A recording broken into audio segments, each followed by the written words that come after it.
why aren't we hearing anything about food from our candidates, and why has our issue fallen completely off the radar in this election cycle?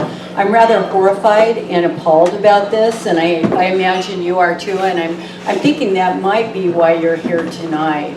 I'm not used to a federal election year where I don't feel like I'm watching the Super Bowl and enjoying the spirited debate among candidates about how we're going to change the way we are currently and turn into a better nation with the support of leaders that understand that our citizens and the people who live here and help us have a productive America have enough to eat.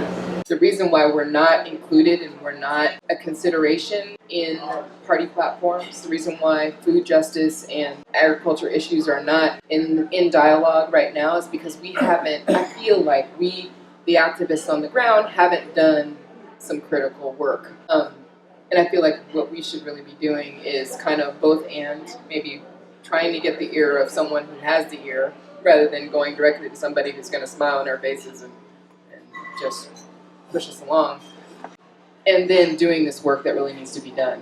And I feel like that work is clearly defining the system we need and plotting a path to get there. I was thinking about this in terms of partisan issues, poverty, health, food justice. I think at the bottom, so-called, where people, most of us live in one form or another, it's not a partisan issue in terms of, too much junk food and healthy.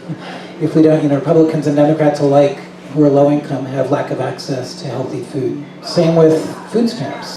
To say that we need to be vigilant again about what we need and what we want, and hold all the candidates and all the parties to that, and look at the continuum of offerings, whether they are electable or not, as models to critique and work from and work through. To really insist on serious food justice, serious corporate accountability, serious climate action, serious anti-poverty measures, serious farmer justice measures, and food worker justice measures. And all we can do is keep pushing the candidates, the parties, the platforms, also even the delegates. Just this resounding sense that I am really utterly committed to grassroots organizing, working from the bottom up, paired with translocal organizing, that there's a local everywhere, and that if we can, kind of organize local to local, and really work together to clearly define where it is that we are going. I feel like we need to redefine the machine